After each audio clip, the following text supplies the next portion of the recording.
물건을 챙기고 여러 위법 행위까지 저질렀다고 하니 너무나 안타깝고 참담한 심정입니다. 필요하다면 저 역시 검찰의 조사에 성실하게 임할 각오이며 개국 이래 초유의 사태에 직면한 대한민국. 촛불 정국, 탄핵 정국을 맞은 대한민국은 지금 새로운 역사를 쓰고 있다. 이 시국에 주목받고 있는 한 사람, 김대중 노무현 대통령 시절 연설 비서관을 지냈던 강원구. 그만큼 대통령의 말은요, 그것이 곧 대통령 권력이고요. 대통령은 국정을 말로써 운영합니다.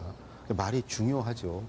그래서 아마 제가 대통령의 글쓰기가 좀 많이 팔리는 것도 이게 말하기 글쓰기가 굉장히 중요한 거구나. 강원국은 2년 전 연설 비서관 당시의 경험과 연륜을 한 권의 책으로 펴냈다. 최순실 사태 이후 많은 강연과 인터뷰로 분주한 나날을 보내고 있는 강원국.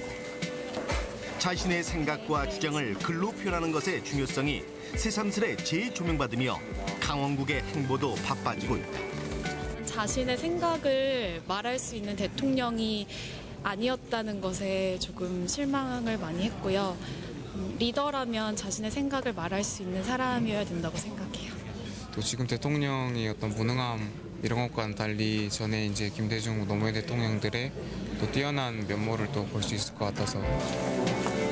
과거 대통령의 글쓰기를 들으며 답답한 시국을 헤쳐나갈 실마리라도 잡고 싶은 국민들의 열망이 그를 부르고 있다. 지금 탄핵 국면이잖아요. 노무현 대통령 탄핵 때도 제가 같이 있었어요. 어느 날 우연처럼 다가온 연설 비서관이란 운명. 대기업 홍보실에서 근무했던 강원국은 정경련에서 일하다 청와대에 입성한다. 청와대 안에서 경제 분야 연설을 쓰던 행정관이 어느 다른 쪽으로 가게 됐나 봐요. 그래서 이제 경제 쪽 연설을 쓸 사람을 찾은 거죠. 청와대 그 연설 행정관은 출근한 첫날부터 연설문을 써야 돼요. 와서 연습하고 그런 게 안 되거든요. 그러니까 이제 써본 사람을 찾은 거죠. 청와대에서 보낸 8년은 그의 삶의 새로운 변화를 가져다 주었다. 연설 비서관에서 글쓰기 강사로 새로운 인생을 살고 있는 강원국. 저같이 문인도 아니면서 글 써서 월급 받고 사는 경우가 이렇게 흔치는 않을 것 같아요. 그래서 그냥 저는 글쓰기는 제 밥벌이.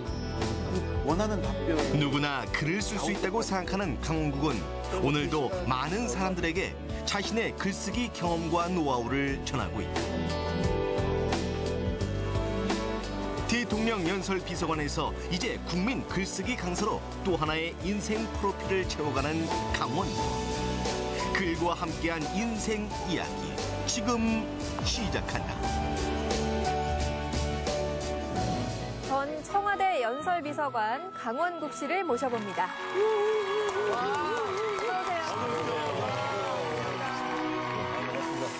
저는 다행히도 생각이 없고요. 네? 형체도 없어요. 거의 사약받는 느낌. 실제로는 다 얘기 안 해주셨는데. 애들한테 똥별이라는 소리를. 아예 처음부터 다시 쓰자고. 매일이 연설이. 나도 모르게 입이 나와 있었나 봐요. 연설문은 역사의 기록이 아니고 청중과의 교감이다. 연설문을 줄줄줄 읽으면 청중들하고 눈도 못 맞추고. 요즘 굉장히 바쁜 나날들을 보내고 계신데 여러 가지 만감이 교차하실 것 같아요. 똑같은 그 전에 모셨던 대통령의 탄핵을 또 겪으셨기 때문에 일단 간단하게 좀 소회를 먼저 얘기해 주시고. 그 노무현 대통령 때도 말이 문제가 됐죠. 말을 하지 말라는 거였거든요. 네. 대통령 입 닫으라였거든요. 아니 대통령이 말로써 정치를 하고 민주주의는 말인데 그 당시 말을 못 하겠어요. 네. 말을 한다고 탄핵을 했어요. 근데 이번에는 대통령이 말을 못 해요. 말을 못하는 대통령이 그 자리에 있으니까 누군가가 그 자리를 차고 들어온 거예요. 대통령의 말을 고쳐줬잖아요. 네. 연설문이 말을 하기 위해서 준비된 글이에요. 근데 그거에 손을 댔어요. 그래서 이번에 또 탄핵을 당했어요. 네. 그때는 말이 많다고 그래서 탄핵을 당했고 이번에는 말을 못하는 대통령이라고 그래서 탄핵을 당한 거죠. 그러니까 둘 다 이게 말과 관련이 있고 그러다 보니까 이제 우리 국민들이 도대체 대통령 연설문은 어떻게 쓰여지길래 이렇게 뭐가 이렇게 문제가 되는 건가. 그래서 대통령 연설문 작성 과정이 궁금해가지고 이제 대통령의 글쓰기 제 책을 막 사보는 거예요. 네. 근데 거기서 저는 그칠 줄 알았는데 왜 이렇게 지속적으로 이렇게 팔리는가 봤더니 지금 자존심들이 너무 상해 있어요. 네. 맞습니다. 네, 우리가 도대체 어떤 대통령을 뽑은 건가 이런 자괴감을 느끼면서 네. 이 대통령의 글쓰기를 보면 김대중, 노무현 두 대통령의 이야기가 그분들은 적어도 본인의 생각을 본인들이 쓸 수 있는 분들이었거든요. 아, 우리가 한때 이런 대통령도 뽑았었지. 네. 우리도 이런 대통령을 가졌었어 하면서 위로받고 상처를 치유받는 것 맞아요. 같아요. 예. 네. 그러니까 갑자기 이제 대통령의 글쓰기를 많이들 찾으시는 것 같습니다. 네.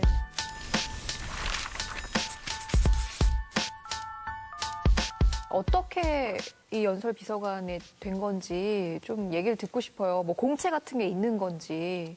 그냥 완전히 운이 좋아서 됐어요.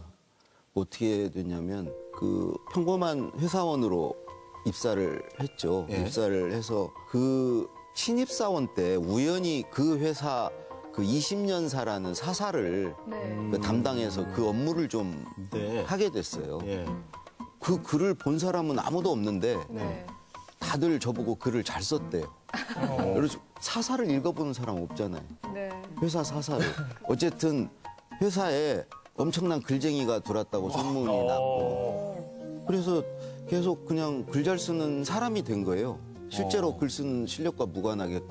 그러다가 이제 김우중 회장이 전경련 회장이 되면서 글 쓰는 친구를 하나 회장 비서실에 데려다 놔라. 그래서 네. 제가 이제 가게 됐고요. 거기서 3년간 회장 글을 쓰다가 이제 대우가 문을 닫았고 그 즈음에 김대중 대통령 경제 연설을 쓰던 행정관이 어디를 공석이 되면서 네. 경제 분야를 누가 쓸 수 있을까 해서 네. 찾은 게 이제 정경련 회장 연설 썼던 사람. 일반 기업에서 글 쓰는 것하고 대통령의 글을 쓴다라고 하는 것하고는 그 압박감이나 무게감이나 여러 가지가 다를 것 같거든요. 네. 아무래도 이제 뭐 대통령 글을 쓰는 게 그 스트레스를 받죠. 근데 김대중, 노무현 두 대통령은요, 글 잘 쓰는 사람이 보좌할 필요가 없어요. 두 분의 문체로 써야 돼요. 글 잘 쓰는 사람은 자기 문체가 있어서 자기 글을 써요. 네. 그런 분들은 이 두 분을 못 모셔요. 철저하게 이분들은 자기 문체, 자기 어투로 자기가 좋아하는 단어를 써서 글을 써주길 원하지 글 잘 쓰는 사람이 명문을 써가지고 오는 걸 받아주질 않아요. 네. 그러면 그 말씀은 김대중 대통령 시절에는 김대중 그렇죠. 대통령이 되어야 되고 그렇죠. 노무현 대통령 시절에는 노무현 대통령이 되어서 글을 써야 된다는 말씀이죠. 그것만 할 줄 알면 돼요. 그러니까 나는 지우고 그렇죠. 내가 없으면 돼요.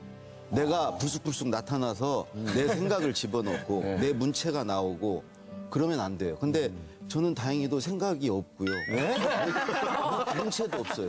아, 생각이 없는데 여기 나오시면 안 돼요. 딱 하나 이것만 할 줄 알면 돼요. 좋아하면 돼요. 대통령.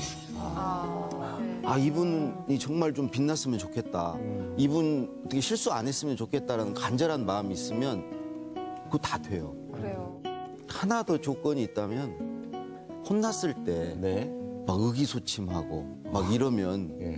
모실 수가 없어요. 네. 지구력이 또 필요하군요. 너무 자주 혼나기 때문에. 그러면 김대중 대통령하고 노무현 대통령하고 어떤 분한테 더 많이 혼나셨어요? 사실은 연설문 쓰는 것은 매일 시험 보는 거예요. 매일 연설문을 써서 올려드리면 거기다 점수는 매기지 않았지만 그걸 고쳐주는 정도에 따라서 그게 점수예요. 그렇죠. 네. 그러니까 단어 몇 개 붙이면 100점짜리고 네. 문단에 이렇게 손을 대면 80점. 네. 한 페이지에 이렇게 가위표 치고 뒷장에 써주시면 50점. 아예 종이를 안 주시고 녹음 테이프에 본인이 직접 녹음을 해서 주시면 그건 아주 잘못 쓴 거예요.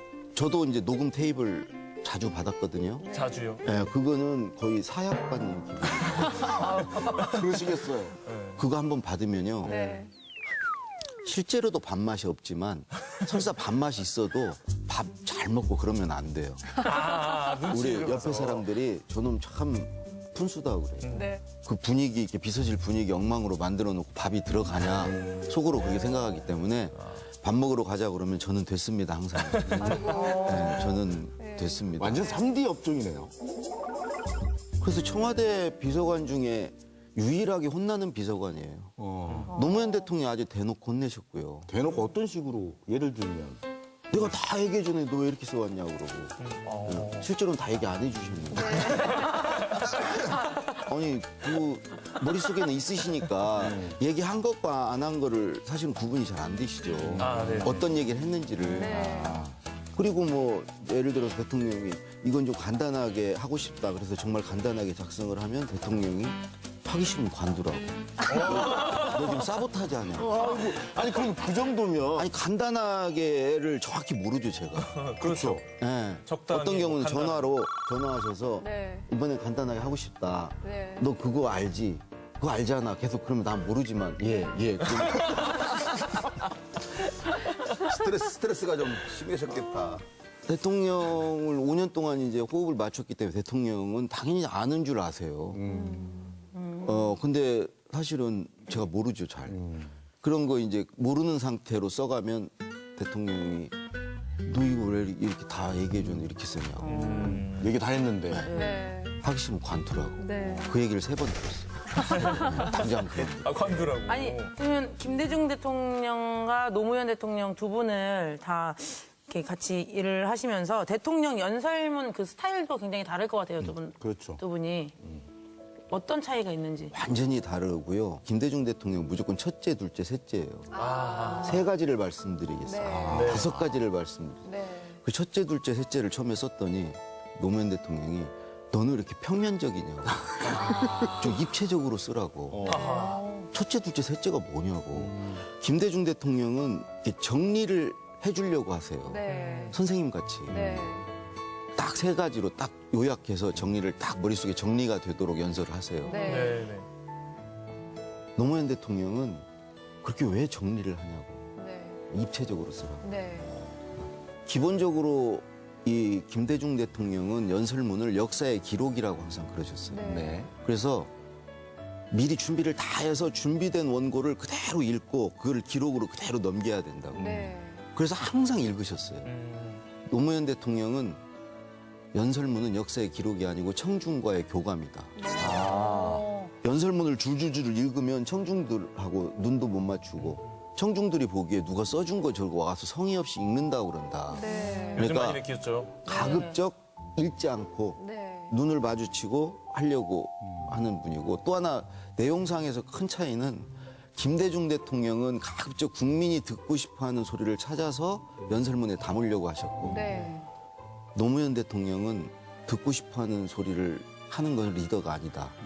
그냥 내가 하고 싶은 소리 하겠다. 네. 리더는 앞에서 의제를 던지면서 끌고 가는 사람이지 따라가는 사람이 아니다. 네. 전에 노무현 대통령 그 연설문을 많이 들었거든요. 국군 통수권 네. 장성들한테 당신들 이거 직무유기 아닙니까? 우리 국군 통수권도 없이 줘서 쏘지 말라면 쏘지 말고 그때 어찌나 속이 시원하든지. 작전 통제권 자기들 나라 자기 군대 작전 통제도 한 게 제대로 할 수 없는 군대를 만들어 놔놓고 나 국방장관이요 나 참모총장이요 그렇게 별들 달고 그들을거리고 말았다는 얘기입니까?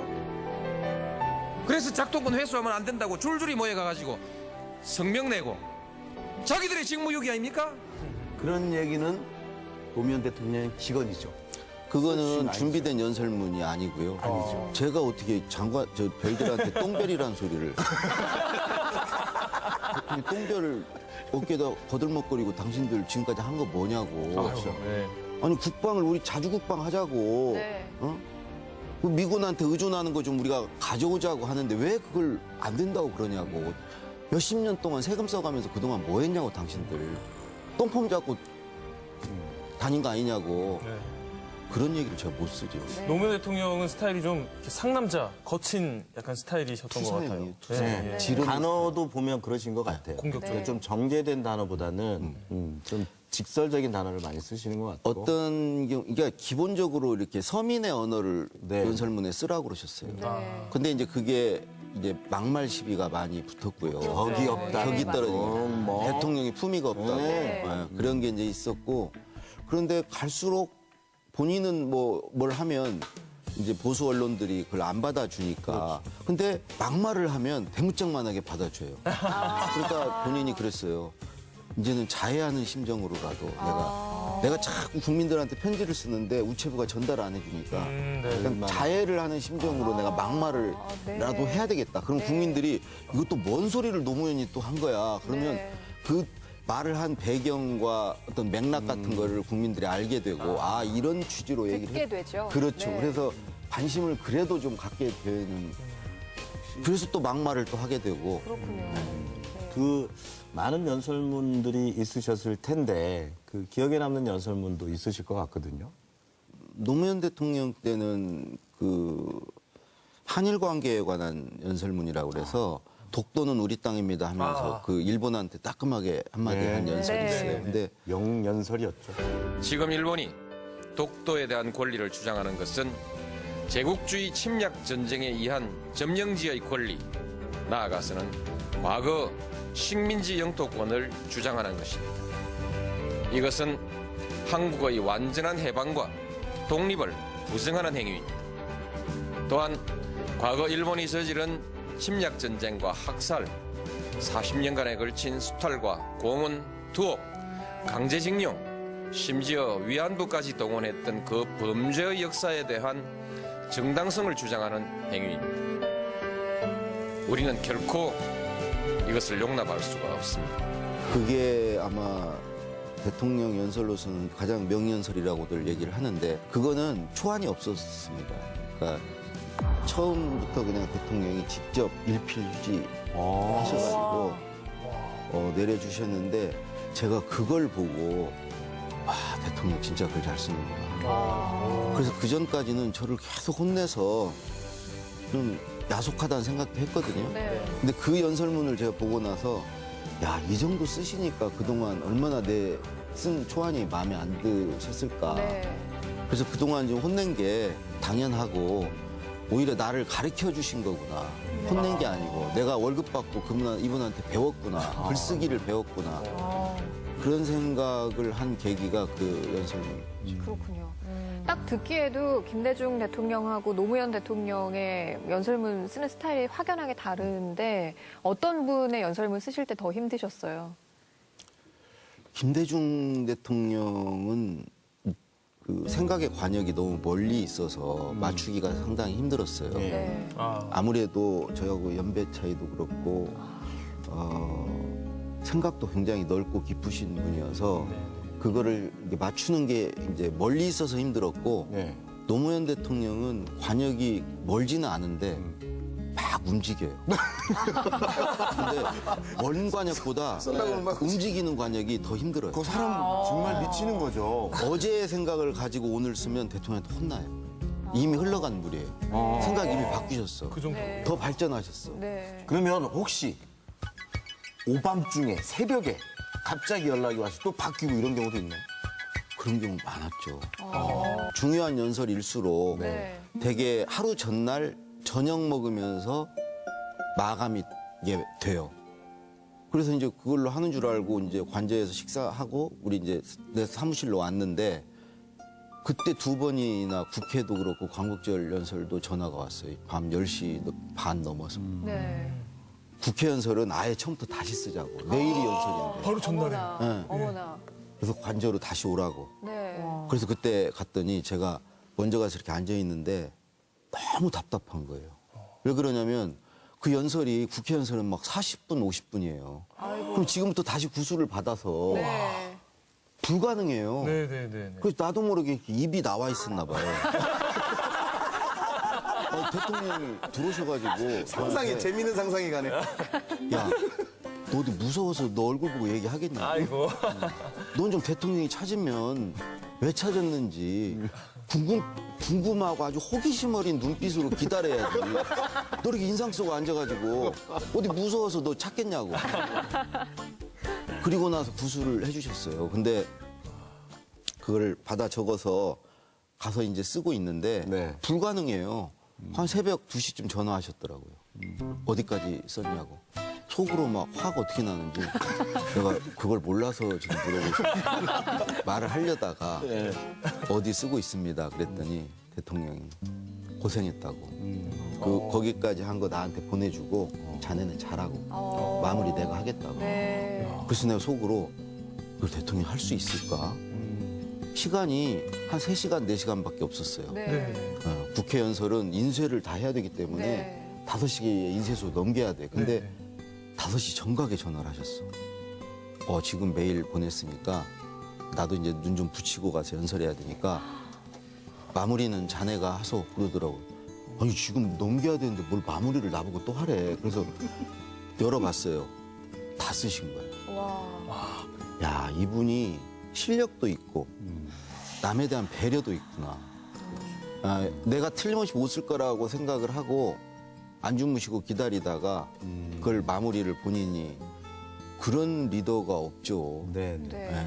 그 지금의 탄핵 정국에 대입을 해보니까 더더욱 그렇습니다. 네, 더더욱 비교가 되는 것 같아요. 비교 대상이 아니고 지금은 아예 관역 자체가 없어요. 연설 비서관이 뭐 이렇게 맞추려고 그래도 관역 자체가 없는데 제가 볼 때는 맞추려는 의지도 없었던 것 같아요. 그러니까 밖에서 누군가가 관역을 만들어 버렸죠. 그렇죠. 대통령의 관역을 자기가 만들고 거기다 대고 자기가 쏘고 다 한 거잖아요. 그렇죠. 아니 근데 그렇게 지내시다가 이제 청와대를 나오셨잖아요. 마지막에 나올 때 기분이 어떠셨어요? 다시는 이 본관을 내가 못 오겠구나. 영영 거기를 그럼 최순실 말고는 거기 막 아무나 못 들어가거든요. 보안 손님 아니면 못 들어가니까 내가 뭐 보안 손님이 될 리는 없고 그래서 그 당시에 이제 다시는 이 건물에 내가 들어올 수 없구나. 이게 마지막이구나. 그거 하나 하고 다른 하나는 이제 해방이다. 드디어 이제 대통령으로부터 해방이다. 그러면은 혹시라도요, 다음에 어떤 마음에 맞는 좀 대통령께서 이제 불러서 연설 비서관을 좀 해주게 하신다면 다시 가실 의향은 전혀 없으신가요? 그 본인이라면 가시겠어요? 또 더 이제 좋은 대통령이 혹시나 새 대통령이 나와서 불렀는데 그쪽은 안에는 안 들어가고 태블릿 PC 있으세요 집에? 그걸로 넘겨주시면 되잖아요. 네, 그걸로 넘겨주시. 굳이 안 들어가시고. 근데 정말 다시는 이제 그거는 이제 사실은 이명박 대통령 때 돼가지고 그때 인사수석실에서 제안을 하더라고요. 그래서 뭐 이런 지하에 택도 없는 소리 아니에요. 얼씨구. 사랑해야 되는데 사랑하시기가 좀 힘들었나? 불가능하죠. 네.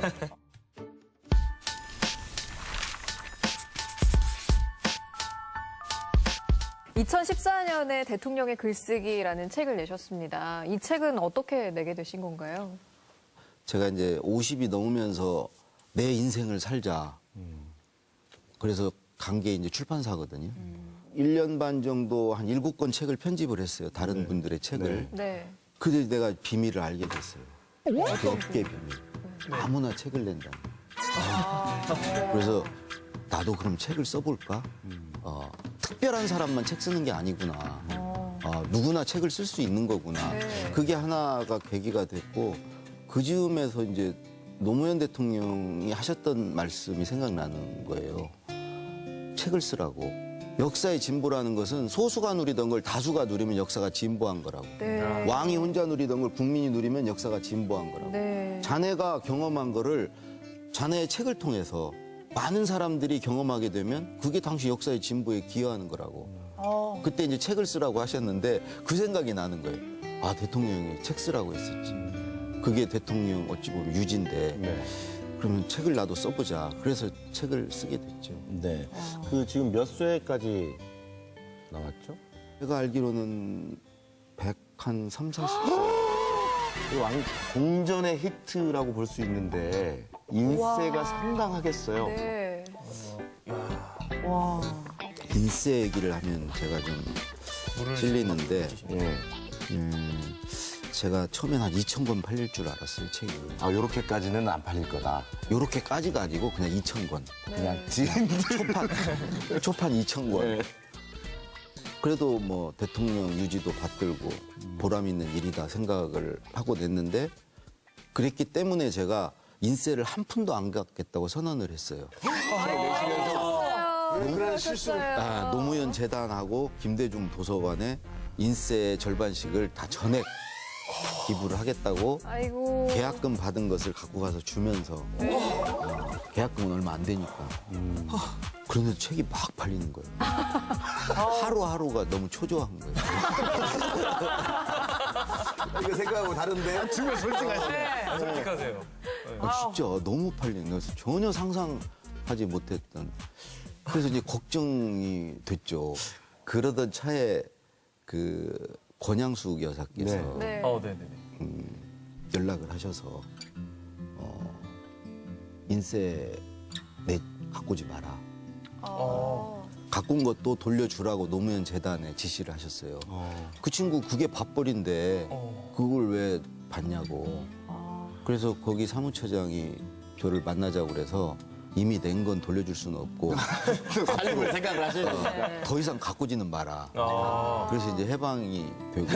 해방이요? 해방이라는 표현을 이런 데 쓰나요? 네. 근데 최근에 다시 연락이 와가지고 예. 이제는 주셔도 된다고 사무처장이. 최근에 보니까 엄청나던데. 예. 그래서 여사님께 제가 받은 거냐. 여사님 말씀은 아니래요. 그러면 여사님 지시에 따라야지 무슨 소리냐. 여기 기싸움이 팽팽하네요. 어찌 보면 그 유지를 받들어서 기념을 하는 의미로 내 임무를 완수한다. 어찌 보면 그분에 대한 보고서일 수도 있는 예. 건데 이렇게까지 많은 분들이 사랑을 해주시니까 결국에는 아까도 잠깐 얘기하셨지만 리더에게 글쓰기 말하기 이게 얼마나 중요한 건가. 그렇습니다. 네. 우리가 다시 한번 느끼게 되는 것 같아요.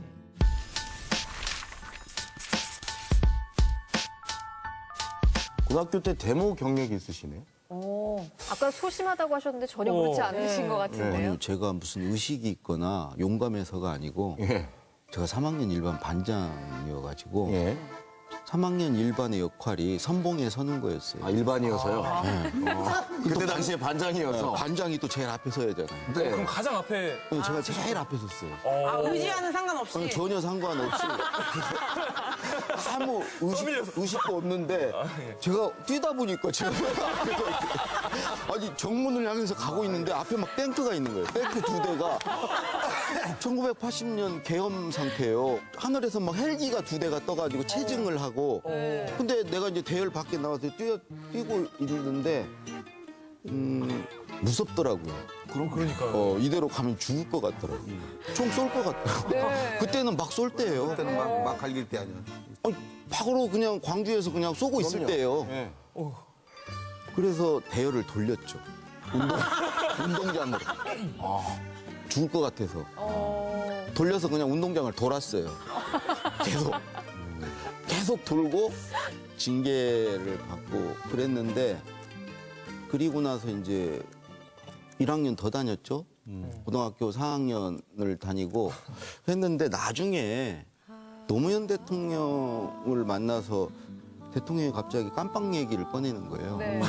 비서관들이 한 4-5명 같이 밥을 먹었는데 여기 깜빵들 다 다녀왔지? 그러시는 거예요. 내가 딱 둘러보니까 다 다녀왔어. 대통령 포함해서 전부 비서관들이 깜빵을 다녀왔어. 근데 저는 안 갔다 왔어요, 깜빵을. 그래가지고 제가 손을 들었죠. 저는 안 갔다 왔습니다. 그랬더니 대통령께서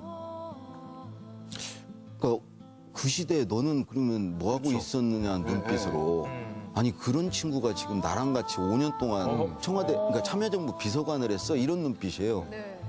그때 우리 그 대변인이 윤태영 선배가 우리 강원국 비서관은 고등학교 때 데모를 했습니다. 알려주셨네. 앞서서. 제가 잠깐 어색한 침묵이 흐르다가 노무현 대통령께서 아 그럼 그렇지 그러시는 거예요. 그래서 제가 고등학교 때 대모한 게 얼마나 내가 다행이야. 아니, 그때 앞에 그냥 뛴 거. 등 떠밀려. 데모했다기보다. 나는 일반이었던 게 얼마나 다행이에요. 그렇죠. 일반 반장했던 거. 네. 2반이었으면 그냥 두 번째 쳤으니까. 보이지도 않았지, 이반이. 그러면은 그 얘기를 못 하죠. 네, 굉장히 중요한 역할을 하셨죠. 3학년 일반 반장. 전주가 사실 문인들이 많은 고장 중에 하나입니다. 문향의 고장이라고 할 수 있고 또 이 허소라 시인이 이모부세요. 예, 이 전주라는 곳에서 자란 것이 좀 나중에 글을 쓰는데 좀 많은 영향이 됐을까요? 저 이모부 집에서 제가 살았어요. 네. 그 이모부가 이제 시인이셨고 이모부가 책이 많았고요. 그래서 거기서 이렇게 그 제 중학교 때 책을 보면서 주로 그 박범신 이런 그 야한 책들 있잖아요. 그 당시에 뭐 인간 우산 속의 새 여자, 풀잎처럼 눕다 이런 게 영화화되는 그 장편 소설. 그걸 처음 그때 이제 눈을 떠서 그게 나중에 알게 모르게 아마 글 쓰는데 도움이 됐을 것 같고요. 아, 연설문 쓰시는데 그게 또. 왜 그러냐면 제가 맥을 잡게 됐어요. 딱 목차만 보면 어디에 야한 장면이 나온다는 전체 기승전결 흐름을 아는 거예요. 그게 엄청나게 감이 엄청 중요한 거예요.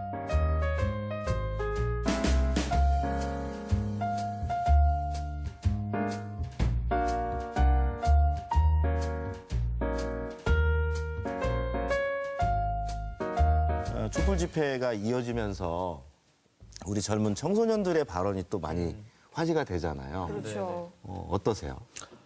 저는 정말 희망을 봅니다.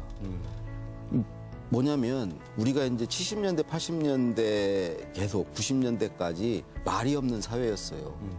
말을 못 하게 했어요. 예. 심지어 무슨 뭐 유언비어 유포죄 긴급조치 위반으로 잡아갔잖아요. 유신헌법이 뭐 이상하다고 얘기하면 잡아갔어요. 말을 못 하게. 네. 근데 김대중 노무현 대통령 딱 10년 동안 말이 살아나기 시작했어요. 뭐 토론도 되고 사회에서 우리가 이 말을 하기 시작했어요. 네. 근데 다시 과거로 돌아갔어요. 그렇습니다. 최근에 두 대통령을 네. 겪으면서. 근데 이번 일을 겪으면서 광화문 광장에서 사람들이 드디어 이제 말하기 시작했고 특히 젊은 친구들이 말을 하는 걸 보면서 희망이 있다. 결국 민주주의는 말이고 말을 해야 돼요. 지금 청와대에 있는 참모들 있잖아요. 4년 동안 말을 안 했어요. 이상해도 물어보지도 않았어. 자기 하나 자리 보전하는데 급급해가지고 물어보면 찍히니까 모른 채 하고 말하지 않고 입 탁 닫고 받아쓰기 열심히 하고 시키는 대로 하고 이것만 했던 거예요. 4년 동안. 말이 없는 시대로 돌아갔었어요. 그런데 다행히 이제 그것들이 밝혀지고 우리 젊은 친구들이 이렇게 나서는 걸 보면서 이제 미래는 정말 밝을 거다. 오늘도 그렇게 소개를 해드렸습니다마는 전 청와대 연설 비서관. 그게 이제 꼬리표처럼 항상 이렇게 따라 붙으실 텐데 이제는 강원국이라고 하는 이름으로 뭔가 좀 도전하고 싶다던가 하시는 게 있으시나요? 그래서 사실은 이제 강원국의 글쓰기란 책을요 다 써놨어요. 그래서 원래 11월 달에 출간을 하려고 했거든요. 했는데 근데 딱 출간을 하기 직전에 이게 터진 거예요. 그래서 물이 들어왔을 때 노를 젓는 게 맞다. 그렇지. 괜히 쓸데없이 그 내 책 내고 하지 말자. 그래서 내년으로 일단 미뤄놨어요. 준비는 돼 있으시군요. 그러면 이제 뭐 개인적으로 우리 강원국 씨의 어떤 짧거나 혹은 긴 어떤 계획이 있으시다면 말씀해 주시죠. 작가의 도전에 문인. 그게 소설이건 시건 문학을 할 수 있을지는 모르겠지만 언젠가는 한번 해보고 싶어요. 혹시 성인 쪽? 그럼 거기서 목록만 보고 제가 어디 부분인지 찍도록 하겠습니다. 곧 나오게 될 그 책 기대해 보겠습니다. 이런 대화에 굉장히 강하시구만. 재밌어 해요. 네. 자, 오늘 강원국 씨와 아주 즐거운 이야기들 나눠봤습니다. 마지막으로 우리 편찬위원들 오늘 강원국 전 연설비서관 역사책에 뭐라고 한마디씩 쓰고 싶으신지 얘기 들어볼게요. 오늘 선물이라고 하는 단어가 계속 맴돌았어요. 그러니까 김대중 대통령, 노무현 대통령과 같이 했던 그 기간이 선물이셨을 거고 또 그분들한테 받은 선물을 이제 많은 분들하고 나누고 있기 때문에 오늘의 전체적인 정리를 한마디로 한다면 선물이다. 저는 그렇게 정리하고 싶어요. 그래서 앞으로도 더 많은 선물을 많은 분들에게 같이 나눠주셨으면 좋겠습니다. 네. 역사적으로 봤을 때 그릇된 인식이나 그릇된 진심을 갖고 있는 사람들이나 그런 사람들이 쓴 글이나 또 그런 내용을 대신 써주는 사람들의 글은 결국은 위선과 쓰레기일 수밖에 없다. 진심으로 쓰는 글, 그게 제일 마음을 주고 이해를 시키는 그런 글이구나 싶어서 저는 그런 글을 계속 써주시기를 부탁드립니다. 네. 김혜솔 위원도 한 말씀. 네, 저는 오늘 얘기를 들으면서 강원국의 글은 투명한 창이다 이런 생각이 들었습니다. 뭐 오늘 얘기를 들어보니까 얘기하시는 것도 거침이 없고 정말 솔직하게 모든 걸 다 보여주셨고요. 우리가 글을 쓸 때 사실 예쁘게 쓰고 싶고 잘 쓰고 싶고 멋진 표현을 막 쓰고 싶어 하는데 그거보다 중요한 건 내 생각과 내 마음속에 있는 걸 그대로 보여주는 것이구나 하는 걸 알게 된 시간이었던 것 같아요. 네. 네. 자, 우리 각 위원들의 한마디에 대해서 뭐 맨날 당하기만 하셨잖아요. 오늘 빨간 펠을 한번 대주시죠. 한마디로 주옥 같네요. 예. 아, 꿈보다 해몽. 예. 이렇게 저를 잘 포장해 주시다니. 예. 그 중에 예.